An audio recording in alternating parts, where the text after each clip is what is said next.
Marami sa ating mga first-time homebuyer ang hindi aware kung ano po ba ang kaibahan ng pre-selling at RFO. Ano ba ang pre-selling?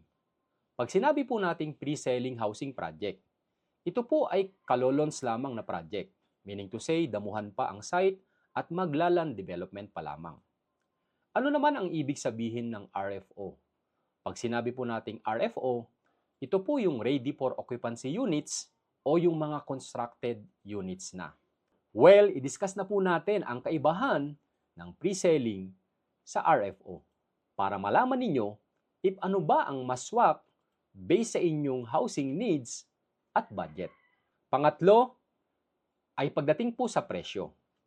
Kapag po newly launched ang project o pre-selling status pa lamang, syempre po nagsimula yan sa introductory price na usually meron po yung discount o promo. Kaya po mas mababa po nating naa-avail kapag pre-selling.